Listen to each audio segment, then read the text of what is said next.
This is a sponsored video, but more importantly, it's a stolen video. I've stolen this build from this guy, Lao P, who's a Taiwanese PoE and Torchlight player, one of the big juicers there. In fact, he was one of the first PoE players to actually finish a no-hit Sanctum run using Stormbrand. Unlike in Path of Exile, where North America reigns supreme, in thanks to basically Ben and Nick pushing that, Torchlight Infinite is actually run much more by its Asian player base. Specifically, the innovation pipeline for new builds is really pushed by Asian players. This build in particular is a Thundercloud Fire Ice Gemma build. I've taken Lao P's build in combination with some inspiration from this guy to make a version of this build that's probably far worse than both of those, but I'm still trying to figure things out in this game as a Giga noob. That said, I do think this Thundercloud build is probably the most enjoyable playstyle I've seen. I've linked both of their channels in the description of this video if you want to see something that's a little less scuffed, but if you want to hear more from my perspective as a new player trying to figure something out, we'll get into it right here.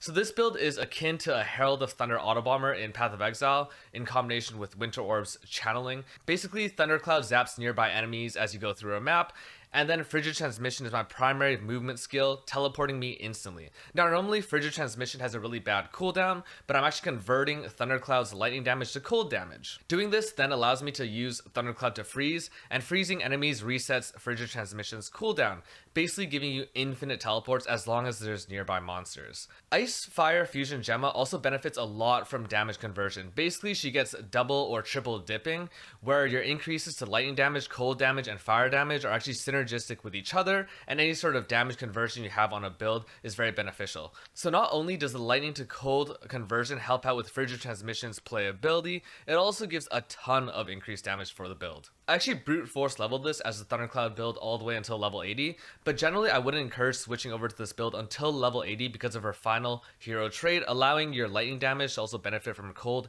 and fire damage increases. Generally, my sense is that playing a Flame Pillar build while you're doing progression is probably the way to go, or maybe Flame Jet, something generic, anything to get you to level 80, which shouldn't take too long. So far, I made it to level 89 on this build, and I'm pushing T7s without a problem, although I'm getting a little bit stagnated on map progression. We'll see what it really feels like when I push the final endgame. At any rate, let's get into my current setup. So I don't know how much single target this build actually does, but I know that a lot of people actually opt to go for Sparkle when they want to do harder bosses.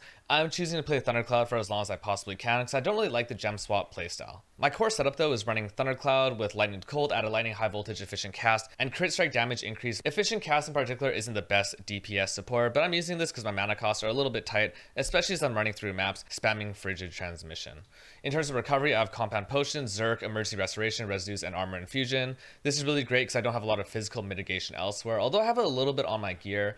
This is just good for damage, and these are just, what I see on other builds, so I copied it. Frigid Transmission is pretty great. It allows me to apply Mark sometimes on bosses, and I do tend to spam this. Efficient cast is just to keep the mana cost low on this skill because it is quite mana intensive as you're teleporting through maps. And finally, cooldown reduction is really great on boss fights, not only to help out with the repositioning, but also to give you better uptime on Mark. Blurry Steps is on my E. This is purely for movement. So sometimes you actually need to walk in between packs because monster density in this game isn't crazy, and Blurry Steps is really great to give you a huge burst of movement speed. Mass Effect is really great in particular because this allows you to use Blurry Steps twice, and you're not really using this skill when you're teleporting between packs. In other words, it really helps to fill out the blanks between high density fights. Fixate happens to be one of the biggest damage persistent skills you can use. This is paired with Mania and Mass Effect, again to give you better uptime on bosses, and Extend Duration also helps this uptime even more. On my auras, I'm running both Electric Conversion and Elemental Amplification. I'm using a low level Swiftness just because I have some leftover mana and some leftover energy. I probably want to switch this over to Summon Flame Spirit later once I get enough reservation, but for now I can't really be running that.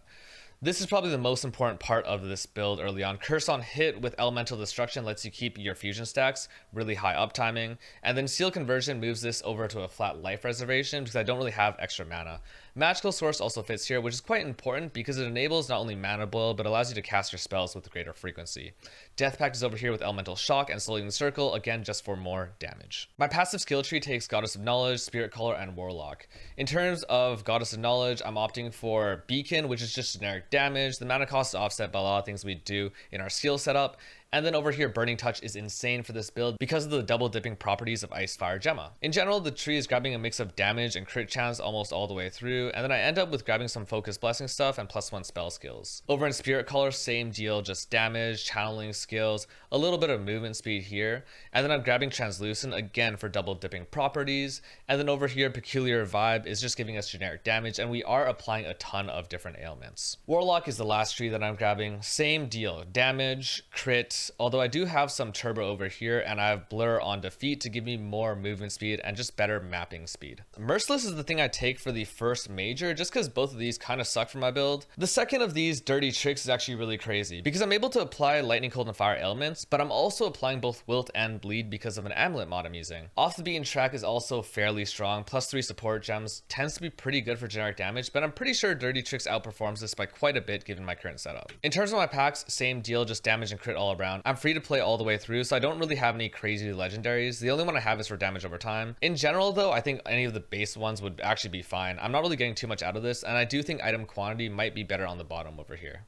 The hero traits are probably the most important part of this build. In terms of the options I select, I'm going for Ice Fire Embrace, although it's fairly competitive with Bone Piercing Heat. In general, the max fusion will outperform here, and it'll definitely outperform later on as I invest more into the build. Glacial Flames again gives you max fusion, really powerful, and Extreme Fusion is the single most important node on this entire build. It allows your Thundercloud to benefit from the cold and fire damage increases, in other words giving that triple dipping action. Over here I've chosen the Frostfire Rampage crit strike chance and crit damage. I think there's also a fusion effect one, but at my budget level this performs fine and gives me 3 open slots. In terms of 3 open slots, I'd really like to get max fusion energy if possible.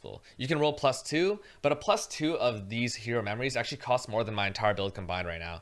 I have a +1 I got naturally from a drop. Over here I'm also running hybrid, added flat cold and fire damage to attacks and spells with Frostfire Rampage, and these are just the better budget option for now. Finally, in terms of gearing, things are pretty straightforward. I've opted for max channel stacks because I thought that the increased frequency from Thundercloud would be a good thing, but I think things like lightning damage, spell crit multi, +1 skill gems could all be relatively strong mods for this build. I'm using 2 elemental envoys because of a lot of generic damage increases. Again, you apply all 3 elemental elements, and this just gives a lot of generic damage. However, Frozen Lightning is probably the best in slot once it gets re-enabled, hopefully. This conversion of lightning damage to cold damage is really crazy for my build, especially because of the triple dipping properties. Grace Boots lets you have Focus Blessing when you're bossing, again this non-crit generation. Over here on my belt slot, I'm just capping out resistances, getting a little bit of life. My gloves are marksman bracers. Because Thundercloud actually has a built-in jump mechanic, jumps are basically just chains for lightning skills, and this really helps out your clear speed, especially when you don't have explode early on, which I probably won't for a while. My necklace is another place where I'm opting for some resistances, but I'm also getting the base bleed and base wilt damage, applying 2 more ailments for that large warlock point that I mentioned earlier.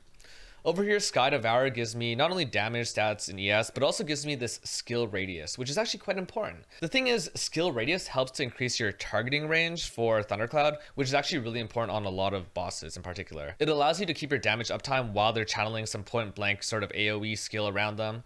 And I think generally the sweet spot for a lot of the fights I've been encountering so far is around 100% increased skill radius total from here and the tree combined. This helmet is sort of my last gear slot. Another flex piece, as you can see, just some damage, life, and tri-res for now.